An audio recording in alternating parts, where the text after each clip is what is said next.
اللہ کا قانون ہے، اور اللہ نے یہ قانون بنا دیا کہ میرے محبوب سے کسی بھی طرح تم اگر سبقت لے جاؤ گے یا میرے محبوب سے کسی بھی ذریعے تم اپنی آوازوں کو بلند کرو گے تو تمہاری آوازیں جو ہے وہ تمہارا ایمان جانے کا خطرہ ہے۔ پھر دوسری آیت میں بھی اللہ تعالیٰ ایمان والوں کو مخاطب کر کے فرما رہا ہے یا ایھا الذین آمنوا لا ترفعوا اصواتکم فوق صوت النبی، کہ فرمایا کہ اے ایمان والو اپنی آوازوں کو بلند نہ کرو نبی کی آواز کے اوپر، اور فرمایا کہ بالکل کسی بھی صورت میں نبی کی آواز اپنی آواز کو بلند کرو نہ ان کے سامنے بلند آواز سے بولو۔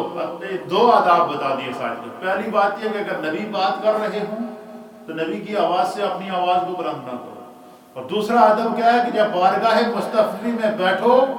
تو اپنی زبان، دل، نگاہ، فکر، تخیل ہر چیز کو سنبھال کر بیٹھو کہ نبی کے سامنے بھی بلند آواز سے نہ بولو۔ اور یہی وجہ ہے کہ علماء اکرام نے لکھا ہے کہ حضور علیہ الصلوۃ والسلام زندہ ہیں،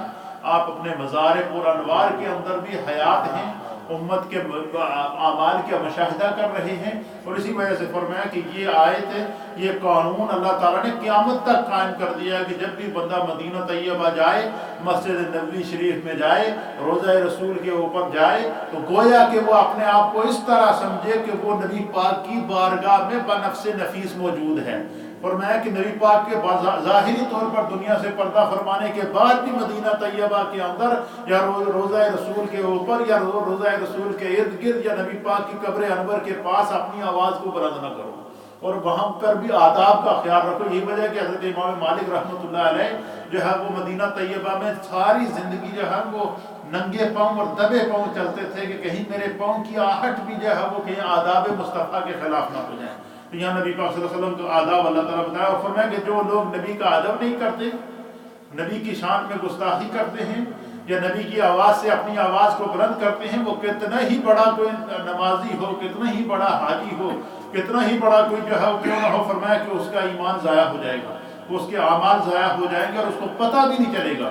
کہ لا تشعرون کے الفاظ ہیں کہ اس کو علم بھی نہیں ہوگا کہ اس کے اعمال ضائع ہو جائیں گے۔ تو یہ سورہ حجرات پورے کے پورے نبی پاک صلی اللہ علیہ وسلم کے آداب کے اوپر ہے۔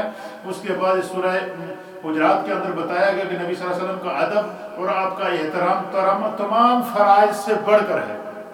حضور کا ادب اور احترام کہ اس صورت کی، یہ چونکہ مدنی صورت ہے، مدینہ طیبہ میں نازل ہوئی، اور 18 آیات اور اس کے 2 رکوع ہیں، اور اس میں یہ سارے کے سارے ان 18 آیات میں آداب بتائے جا رہے ہیں تاکہ ایمان والے جو نبی پاک پر ایمان لے آئے ہیں ان کا ایمان سلامت رہ سکے، اللہ ان کے ایمان کی حفاظت کرے۔ تو فرمایا کہ نبی پاک صلی اللہ علیہ وسلم کی بارگاہ کا ادب اور احترام تمام فرائض سے بڑھ کر فرض ہے، بلکہ جزو ایمان ہے۔ پھر سورہ حجرات کے اندر نبی پاک صلی اللہ علیہ وسلم بتایا کہ حضور علیہ الصلوۃ والسلام کے ساتھ وہ معاملہ نہیں کیا جائے گا جو عام لوگوں کے ساتھ کیا جاتا ہے، حتیٰ کہ آپ کے سامنے بلند آواز سے بات نہیں کی جائے گی، نہ اپنے حجروں سے باہر سے ندا کی جائے گی۔ عرب میں یہ رواج ہوتا تھا کہ جب کسی کے گھر پر جاتے تھے تو باہر سے آواز دیتے تھے کہ اوے فلانے گھر پر ہے تو باہر آ جا کر، ہمارے یہاں پنڈوں کے اندر یا کہیں بھی کوئی بندہ کسی کو بلانا ہو تو باہر سے آواز دیتا ہے کہ فلانے آدمی گھر پر ہو یا نہیں۔ اسی طریقے سے صحابہ اکرام چونکہ تازہ ایمان لائے تھے، نبی پاک کی بارگاہ کے آداب کے واقف نہیں تھے، تو وہ جب رسول اللہ صلی اللہ علیہ وسلم کی بارگاہ میں جاتے نا تو دروازے کے باہر کھڑے ہو کر آواز دیتے کہ ہم حضور سے ملنے آئے ہیں۔ تو اللہ تعالیٰ کو یہ بات بھی ناگوار گزری، فرمایا کہ جس طرح ایک دوسرے نے اپنے باہر نکل کے ایک دوسرے کو آوازیں دے دو، فرمایا یہ ادب رسول کے خلاف ہے، میرے محبوب کے گھر پہ جاؤ تو یہ آواز نہ دو، وہ تو بارگاہ ادب ہے، وہاں سے پلکوں، وہاں تو پلکوں کے ساتھ دستک دو، وہاں سے پلکوں کے ساتھ بھی دستک دی جائے تو وہ بھی جو ہے وہ اس کو بھی وہ شاخ جو ہے وہ ادب کے خلاف سمجھتے ہیں۔ تو فرمایا کہ جس طرح تم ایک دوسرے کو اپنے گھروں کے باہر سے آواز دیتے ہو، اس طرح تم میرے مصطفیٰ کو باہر سے ندا نہیں کرو گے، یہ آداب مصطفیٰ کے خلاف ہے۔ پھر اس سورہ حجرات میں بتایا کہ بغیر تحقیق کے کوئی خبر قبول نہ کی جائے، نہ کسی مسلمان کے متعلق بدگمانی کی جائے، نہ کسی مسلمان کی غیبت کی جائے۔ غیبت کرنا اس کے قرآن حکیم فرقان مجید میں سورہ حجرات کے اندر منع کیا کہ کوئی کسی مسلمان کی پیٹھ کے پیچھے اس کے عیب نہ بیان کرے، اس کے نقص نہ نکالے، اس کی بدگمانی نہ کرے۔ اور میں جو بندہ کسی کی غیبت کرتا ہے، پیٹھ کے پیچھے کسی کے متعلق باتیں کرتا ہے، اللہ تعالیٰ فرماتا ہے کہ گویا کہ اس نے اپنے بڑے بھائی کا، اپنے فوت شدہ بھائی کا گوشت کھایا ہے۔ یعنی اس حد تک اس کی ممانعت اللہ تعالیٰ نے سورہ حجرات کے اندر فرمائی ہے. نہ کسی کا نام بگاڑا جائے. ہمارے یہاں عادت ہوتی ہے ایک دوسرے کا نام بگاڑ کر بلاتے ہیں، او فلانے او فلانے او فلانے، اور آدمی کا جو صحیح نام ہوتا ہے اس نام کو بھی ٹیڑھا کر کے پکارتے ہیں. قرآن کریم سورہ حجرات میں اللہ تعالیٰ نے فرمایا کہ ایک دوسرے کا نام بگاڑ کر نہ بلایا جائے، جس کا جو نام ہے اس کو اسی نام سے بلایا جائے. ایک دوسرے کا مذاق نہ اڑایا جائے. مذاق اڑانے سے یعنی پورے معاشرتی آداب، ایک مسلمان کو زندگی گزارنے کے جو اصول، ایک مسلمان کو زندگی گزارنے کی جو اچھائیاں، ایک مسلمان کو زندگی گزارنے کی جو بھی ضوابط اور اصول ہیں، وہ اگر وہ اس کے اندر سورہ حجرات کے اندر معاشرتی آداب بتائے جا رہے ہیں، خاندانی آداب بتائے جا رہے ہیں، برادری کے آداب بتائے جا رہے ہیں، محفل کے آداب بتائے جا رہے ہیں،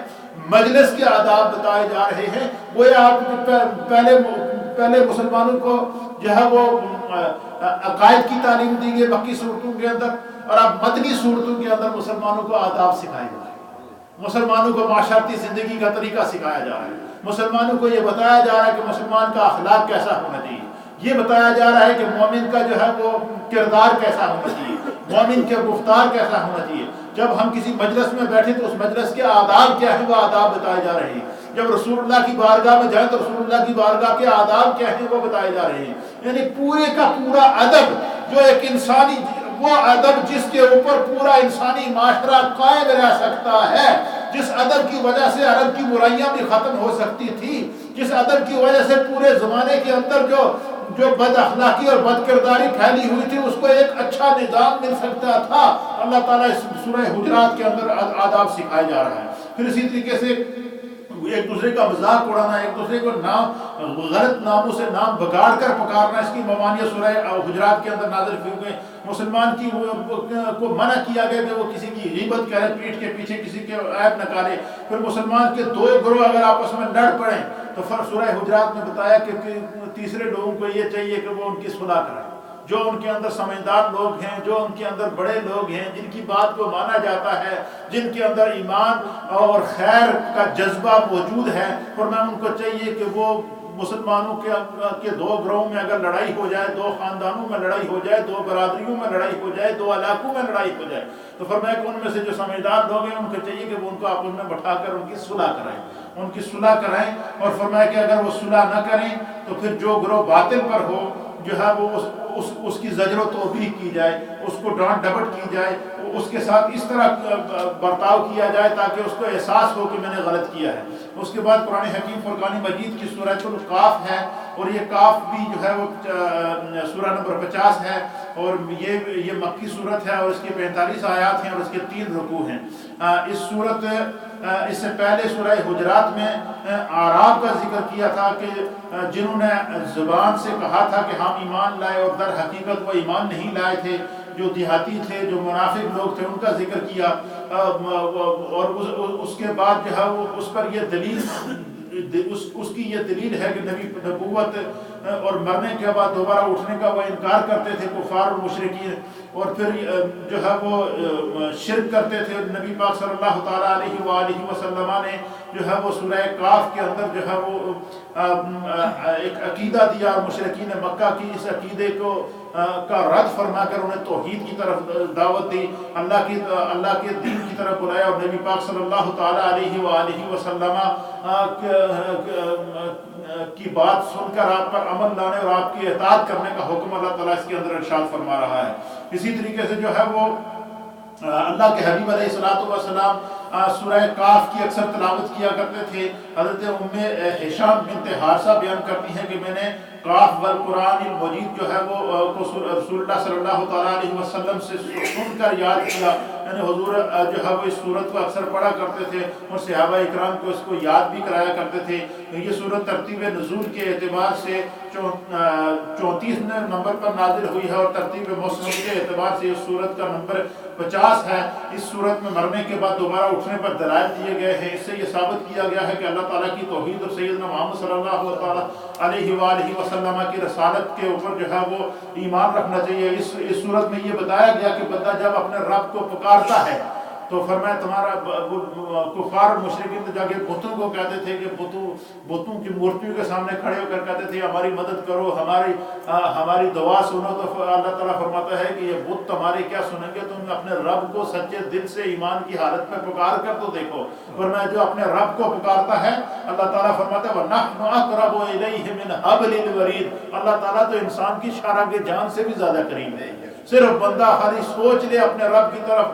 تو اللہ کے حبیب علیہ السلام فرماتے کہ اللہ تعالیٰ فرماتا ہے کہ میں اپنے بندے کے گمان اِنَّا ظَنَّ عَبْدِي بِي، کہ میں اپنے بندے کے جو اس کے دل میں سوچ آتی ہے، دماغ میں سوچ آتی ہے، اس سے بھی زیادہ قریب ہوں۔ یہاں اللہ تعالیٰ بندے کو بتا رہا ہے کہ بندہ اگر سچے دل سے اپنے رب کی طرف دعا کرے، اپنے رب کی طرف رجوع کرے، اپنے رب کو پکارے، تو نحن اقرب الیہ من حبل الورید، تو اللہ تعالیٰ بندے کو شارہ جان سے بھی زیادہ قریب ہے۔ کفار اور مشرکین کا مرنے کے بعد دوبارہ اٹھنے کے وہ قائل نہیں تھے، تو اللہ تعالیٰ نے ان کے اس باطل عقیدے کا رد فرمایا۔ پھر اسی طریقے سے سورہ الحجرات کے اندر سورہ قاف کے اندر اللہ رب العالمین نے یہ بھی بتایا کہ تم اللہ تعالیٰ کا ذکر کثرت سے کیا کرو۔ فرمایا جب تم اللہ کا ذکر کرو گے تو اللہ تعالیٰ جو ہے وہ اپنے ذکر کی برکت سے تمہارے ایمان کے اندر تازگی پیدا کرے گا، تمہارے ایمان کو پختگی عطا فرمائے گا۔ حضرت ابو ہریرہ رضی اللہ تعالیٰ عنہ بیان کرتے ہیں کہ رسول اللہ صلی اللہ علیہ وسلم نے فرمایا کہ جس شخص نے ایک دن میں 100 مرتبہ لا الہ الا اللہ وحدہ لا شریک لہ لہ الملک ولہ الحمد وہو علی کل شیء قدیر، جس کو ہم چوتھا کلمہ کہتے ہیں، جس نے ایک دن میں 100 مرتبہ اس کو پڑھا، وہ اس کے لیے 10 غلام آزاد کرنے کے برابر سرکار نے فرمایا اللہ سے نیکیاں عطا فرمائے گا۔ فرمایا اس کو 100 نیکیاں لکھی جائیں گی، 100 گناہ مٹھا دیے جائیں گے، اس کے 100 درجات کو اللہ تعالیٰ بلند کرے گا۔ اور ان کلمات کو پڑھنے سے حضور فرماتے ہیں کہ یہ چوتھا کلمہ پڑھنے سے بندہ صبح سے لے کر شام تک شیطان کے مکر و فریب سے محفوظ رہے گا، شیطان کے چکر سے محفوظ رہے گا۔ ان کلمات کو کثرت سے پڑھا کرو۔ پھر اسی طریقے سے اللہ کے حبیب علیہ السلام نے فرمایا، کیونکہ اللہ نے سورہ کاف کے اندر اپنے ذکر کی تعلیم دی کہ اللہ تعالیٰ کا ذکر کثرت کے ساتھ کرو، تو اللہ کے حبیب علیہ السلام فرماتے ہیں کہ جس شخص نے جو ہے وہ سبحان اللہ و بحمدہ سبحان اللہ العظیم ان کلمات کو 100 مرتبہ پڑھا، سرکار دو عالم صلی اللہ علیہ وسلم فرماتے ہیں کہ اگر اس کے گناہ سمندر کی جھاگ کے برابر ہوں گے اللہ معاف کر دے گا۔ پھر ایک روایت کے مطابق سرکار دو عالم صلی اللہ علیہ وسلم نے فرمایا کہ جس شخص نے سبحان اللہ و بحمدہ سبحان اللہ العظیم کا اپنا وظیفہ بنا لیا اور اس کی جب بھی پڑھے وہ ایک تسبیح 100 تسبیح پڑھے، اللہ کے حبیب نے فرمایا کہ اگر اس کے گناہ ریت کے ذروں کے برابر ہوں گے خدا بند قدوس پھر بھی معاف کر دے گا۔ پھر ایک اور روایت کے اندر آیا سرکار دو عالم صلی اللہ علیہ وسلم نے فرمایا کہ جس شخص نے سبحان اللہ و بحمدہ سبحان اللہ العظیم کو 100 مرتبہ پڑھا، اس کا وظیفہ کیا اور اس کے گناہ اگر بارش کے قطروں کے برابر ہوں گے خدا پھر بھی معاف کر دے گا۔ تو گناہوں کی معافی کا سب سے بہترین اور سب سے آسان وظیفہ ہے جس کو اللہ قرآن کی سورہ کاف کے اندر بھی ارشاد فرما رہا ہے کہ کثرت سے میرا ذکر کرو۔ اور اس آیت کی تفسیر کے اندر اللہ کے حبیب علیہ السلام نے بتا دیا کہ افضل ذکر کیا ہے کہ بندہ لا الہ الا اللہ کا ورد کرے، اور بہترین اللہ کی تسبیح اور اس کی حمد اور اس کا ذکر کیا ہے؟ اللہ کے حبیب علیہ السلام فرماتے ہیں کہ رب کریم کہ جو ہے بندہ سبحان اللہ و بحمدہ سبحان اللہ العظیم کا وظیفہ کرے، اللہ تعالیٰ اس کو اس کی برکت سے جو ہے وہ اس کے تمام گناہوں کو معاف کر دے گا، چاہے اس کے گناہ سمندر کی جھاگ کے برابر ہوں یا ریت کے ذروں کے برابر ہوں یا پانی کے قطروں کے برابر ہوں، اللہ ان کو معاف کر دے گا۔ اس کے بعد سورہ زاریات ہے، یہ سورت یہ مکی ہے اور اس کی 60 آیات ہیں اور اس کے 3 رکوع ہیں۔ اس سورت کا ترتیب نزول کے اعتبار سے اس سورت کا جو ہے وہ نمبر 66 ہے اور ترتیب مصحف کے اعتبار سے اس سورت کا نمبر 51 ہے، 51 ہے۔ یہ سورہ کاف کا اختتام حشر و نشر کی آیات پر ہوا اور اس سورت کی ابتدا میں اللہ تعالیٰ نے ہواؤں بادلوں کا ذکر کیا اور اس میں بتایا کہ حشر و نشر کہ یہ حشر و نشر پر دلیل ہے، اور جس طرح ہوائیں سمندر کے قطرات کو اٹھاتی ہیں اور پھر بارش کے ذرات کے ذریعے دوبارہ پانی برستا ہے، اس میں جو وہ یہ نبی پاک صلی اللہ علیہ وسلم نے اس طرف اشارہ فرمایا۔ اللہ پاک اس صورت کے اندر یہ حقیقت بیان فرما رہا ہے کہ یہ جب سمندر میں تیز ہوائیں چلتی ہیں، سمندری پانی کو ہی وہ اوپر اٹھا کے لے جاتی ہے، اور وہ سمندر پانی بادل بنتے ہیں اور پھر ان تیز ہواؤں سے وہ بادل آپس میں ٹکراتے ہیں اور وہی سمندر کا پانی پھر بارش بن کر زمین پر برستا ہے، اسی طریقے سے برستا ہے۔ پھر اللہ تعالیٰ نے دیکھا سورہ کاف کے اندر بتایا کہ قیامت آئے گی، اور کفار کیونکہ قیامت کا انکار کرتے تھے، مرنے کے بعد دوبارہ اٹھنے کا انکار کرتے تھے۔ سورہ کاف میں اللہ نے بتایا تھا کہ قیامت آئے گی، قیامت وفا ہوگی، اور تم قیامت آنے سے پہلے رسول اللہ صلی اللہ علیہ وسلم پر ایمان لے آؤ، اللہ کے حبیب پر ایمان لے آؤ، شرک کو چھوڑ دو، بت پرستی کو چھوڑ دو، کفر کو چھوڑ دو۔ اب اس صورت کے اندر جو ہے وہ اللہ تعالیٰ جب بتا رہا ہے کہ قیامت کیسے آئے گی، قیامت کی علامات کیا ہیں، اس سے پہلے ہوائیں چلیں گی، اس سے پہلے آندیاں آئیں گی، اس سے پہلے زلزلے برپا ہوں گے، اس سے پہلے یہ علامات قیامت، پہلے جگہ سورہ کاف میں قیامت کا اعلان کیا جا رہا ہے اور سورہ زاریات میں علامات قیامت اللہ تعالیٰ بتا رہا ہے، تاکہ جو ہے یہ سارے حقائق سامنے ہونے کے باوجود، یہ سارے دقائق سامنے ہونے کے باوجود، یہ ساری قدرت کی نشانیاں سامنے ہونے کے باوجود اگر پھر بھی انسان شرک کرے تو نبی پاک صلی اللہ تعالیٰ علیہ وسلم کی دعوت پر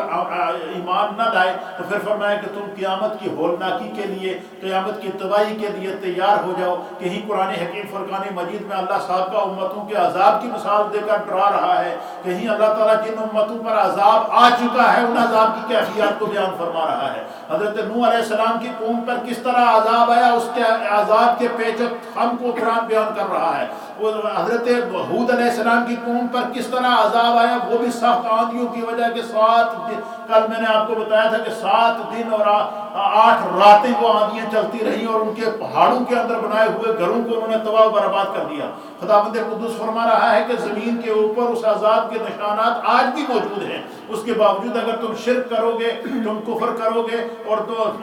تم اپنے اللہ کو اس کے رسول پر ایمان نہیں لاؤ گے، تو فرمایا کہ تمہاری عقل پر پردہ ہے اور تم اس تباہی کے لیے تیار ہو جاؤ۔ اسی طریقے سے سورہ کاف میں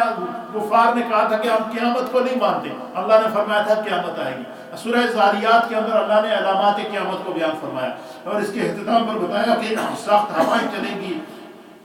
بارشیں ہوں گی، طوفان آئیں گے۔ اور اس کی دوسری مناسبت میں سورہ کاف کے اندر اجمالی طور پر رسولوں کی تکذیب کرنے والی امتوں کا اللہ نے ذکر فرمایا، اور مثلا حضرت نوح علیہ السلام کی قوم عاد کا، قوم سمود کا، قوم لوط کا، حضرت شعیب علیہ السلام کی قوم کا تبا ایک بادشاہ گزرا ہے۔ وہ تبا خود نیک آدمی تھا لیکن اس کی قوم نافرمان تھی۔ اللہ تعالیٰ نے تبا کی قوم کا جو حال اور اس پر جو عذاب نازل فرمایا اس کا سورہ کاف کے اندر بیان فرمایا تھا، اور سورہ زاریات میں ان قوموں کا حضرت ابراہیم علیہ السلام، حضرت لوط علیہ السلام، حضرت موسیٰ علیہ السلام، حضرت ہود علیہ السلام، حضرت صالح علیہ السلام، حضرت نوح علیہ السلام کے قصص میں تفصیل کے ساتھ ذکر فرمایا۔ پہلے ان قوموں کا سورہ کاف میں ان قوموں کا ذکر فرمایا جن پر اللہ نے عذاب نازل فرمایا، اور سورہ زاریات کے اندر ان کی تفصیل اللہ تعالیٰ نے بیان فرمائی۔ دیگر مکی صورتوں کی طرح اس صورت کے اندر بھی اصول اور عقائد پر زور دیا گیا، توحید اور رسالت اور مرنے کے بعد دوبارہ اٹھنے پر دلائل اللہ تعالیٰ نے سورہ زاریات کے اندر ارشاد فرمائے۔ کفار مکہ اور دیگر اقوام کا ذکر فرمایا جنہوں نے قرآن مجید اور دیگر آسمانی کتابوں کی تکذیب کی اور آخرت کا انکار کیا، اللہ تعالیٰ نے ان کے اس باطل عقیدے کا رد سورہ زاریات کے اندر فرمایا، اور بالآخر دوزخ کے عذاب کے مستحق وہ لوگ قرار پائے۔ اسی طرح مومنین متقین کا ذکر فرما کر ان کو آخرت میں اللہ تعالیٰ جنت عطا فرمائے گا، دائمی نعمتوں سے نوازے گا، اور ان کو یہ مقام نبی پاک کی اطاعت کی وجہ سے ملے گا۔ ایک طرف کفار کی مذمت، ان کی سزا، ان کو جہنم کے عذاب اور ان کے عذاب کی کیفیت، دوسری طرف مومنین کو نعمتوں، مومنین پر یا اللہ کے رسول پر ایمان لانا، مومنین کو جو اللہ کی طرف سے انعامات ملنے ان کا دونوں صراط مستقیم کو اللہ سامنے بیان کر رہا ہے، اور وہ لوگ جو اپنے آپ کو ہلاکت کے راستے میں ڈال کر جہنم کی طرف جن عادات کی وجہ سے لے جا رہے ہیں ان کی عادات کی بھی اللہ تعالیٰ سورہ زاریات کے اندر نشاندہی فرما رہا ہے۔ پھر گزری ہوئی قوموں کا ذکر اللہ تعالیٰ نے سورہ زاریات کے اندر فرمایا جنہوں نے رسولوں کی تکذیب کی، حضرت ابراہیم، حضرت لوط اور حضرت موسیٰ علیہ السلام کی قومیں تھیں، اور ان کا بیان فرمایا۔ قوم عاد اور قوم سمود جو قومیں تھیں ان کا جو عبرتناک انجام ہوا اس کو سورہ زاریات کے اندر اللہ تعالیٰ نے بیان فرمایا، اور پھر ہمارے نبی سیدنا محمد صلی اللہ تعالیٰ علیہ وآلہ وسلم کو اللہ تعالیٰ سورہ زاریات کے اندر آخر میں تسلی دے رہا ہے۔ ساری کیفیات بیان کرنے کے بعد اللہ تعالیٰ تسلی دے رہا ہے کہ اگر آپ کی قوم آپ کی تکذیب کر رہی ہے، آپ کو ایذا پہنچا رہی ہے، آپ کو دکھ پہنچا رہی ہے، یہ کوئی نئی بات نہیں ہے محبوب، اس سے پہلے نبیوں کو بھی ان تکالیف سے گزرنا پڑا، فرمایا کہ آپ ان پر صبر کریں۔ آپ ہمیشہ سے عظیم رسولوں کی تکذیب کی جاتی رہی اور ہمیشہ سے اللہ عظیم رسولوں کو سرخرو کرتا رہا، فرمایا کہ محبوب آپ ان کی ایذاؤں پر صبر کریں، تو قیامت تک خدا نے آپ کے دین کو ہی قائم رکھنا ہے اور قیامت تک دین مصطفیٰ کا سکہ الحمدللہ چلتا رہے گا۔ اس کے بعد سورہ زاریات میں اس کے بعد اللہ تعالیٰ نے پھر اپنی مخلوق اور اپنی قدرت اور اپنی وحدانیت پر دلائل کو دہرایا ہے سورہ زاریات کے اندر، اور کہ اللہ جو لوگ اللہ کا شریک قرار دینے اور اس کے رسولوں کی تکذیب کرنے اور ان کی اطاعت سے انحراف سے کرتے ہیں اور ان کی اطاعت کرنے سے منع کرتے ہیں، نبی صلی اللہ تعالیٰ علیہ وآلہ وسلم کو منکرین سے اعراض کرنے، متقین کو نصیحت کرنے کا حکم اللہ تعالیٰ نے دیا، فرمایا کہ محبوب آپ ان سے منہ پھیر لیجیے، جو منکرین ہیں ان سے منہ پھیر لیجیے۔ اب جو آپ پر صحابہ ایمان لا چکے ہیں، فرمایا کہ محبوب آپ ان پر توجہ دیں، ان کی تربیت فرمائیں، ان کے ایمان کی حفاظت کریں، ان کو آداب سکھائیں۔ کہیں آداب مصطفیٰ بتائے جا رہے ہیں، کہیں حضور سے آواز کو بلند نہ کرو بتایا جا رہا ہے، کہیں آداب معاشرت بتائے جا رہے ہیں، کہیں اخلاق کی تربیت ہو رہی ہے، کہیں کردار کی تربیت ہو رہی ہے۔ اور پھر وہ صحابہ جو ایمان لانے سے پہلے کی کیفیات تو اور تھی، لیکن ایمان لانے کے بعد نبی پاک کی بارگاہ میں تربیت حاصل کرنے کے بعد ان صحابہ کی کیفیت کیا ہوئی؟ اللہ اکبر، کس طرح ان کا ایمان مضبوط ہوا کہ حضرت فاروق اعظم رضی اللہ تعالیٰ عنہ کا دور حکومت ہے، مصر کا حضرت ایک صحابی کو مصر کا گورنر مقرر کیا، وہ وہاں پہنچے تو انہوں نے کہا جی میں نے بڑا عجیب منظر یہ دیکھا کہ سارے مصر دریائے نیل خشک ہو جاتا ہے، خشک ہونے کے بعد سارے لوگ وہاں جمع ہوتے ہیں، ایک نوجوان لڑکی کو تیار کرتے ہیں، اس کو دلہن بناتے ہیں، دلہن بنانے کے بعد اس کو دریا کے بیچ میں چھوڑتے ہیں، پھر دریا کا ریلا آتا ہے اور اس کی قربانی لیتا ہے تو پھر دریا جاری ہوتا ہے، اگر کسی قربانی نہ لے تو دریا جاری نہیں ہوتا۔ تو جو آپ نے گورنر حضرت عمر بن عاص رضی اللہ تعالیٰ عنہ کو جب بنا کر بھیجا تو انہوں نے کہا جی کہ میں تو اس طرح اسلام تو اس کی اجازت نہیں دیتا، میں امیر المؤمنین حضرت فاروق اعظم کے پاس کیس لے کر جاؤں گا، اگر فاروق اعظم رضی اللہ تعالیٰ عنہ نے اس بارے میں جب تک کوئی احکام نازل نہیں فرمائے تو میں تو کسی بے گناہ انسان کی جان لینا نہیں دوں گا۔ آپ نے روکا، حضرت فاروق اعظم کے پاس گئے، فاروق اعظم رضی اللہ تعالیٰ عنہ نے ایک خط لکھا، اس خط میں لکھا گیا دریا اگر تو اللہ کے حکم سے بہتا ہے تو عمر تمہیں حکم دیتا ہے کہ اسی وقت جاری ہو جائے، اور اگر تو اپنی مرضی سے بہتا ہے تو مجھے تمہاری ضرورت نہیں ہے، رک جا۔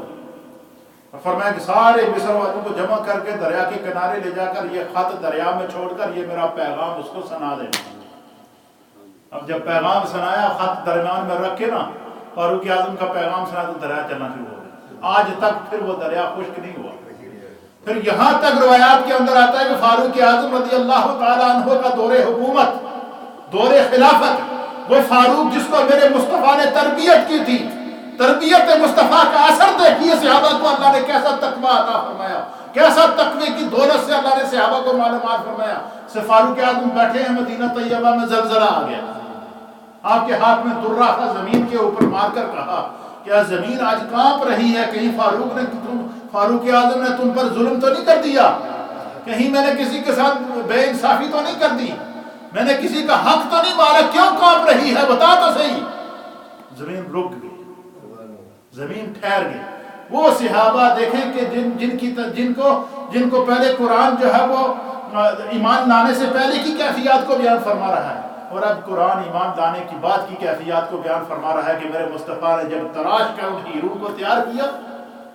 تو زمین بھی ان کے تابع تھی، آسمان بھی ان کے تابع تھا، ہوائیں بھی ان کے تابع تھی، فضائیں بھی ان کی تابع تھی، حتیٰ کہ یہاں تک فاروق اعظم نے اعلان کر کے کائنات کو یہ بتا دیا کہ فاروق کے دور خلافت میں اگر ایک کتا بھی، ایک بکری کا بچہ بھی پیاسا مرے گا تو فاروق کو قیامت کے دن اس کا جواب دینا پڑے گا۔ پھر آپ نے جو قوانین مرتب کیے، آج پوری دنیا کے کانسٹیٹیوشن کے اندر فاروق اعظم کا قانون موجود ہے، ضابطہ موجود ہے۔ فاروق کو یہ اصول کس نے سکھائے تھے؟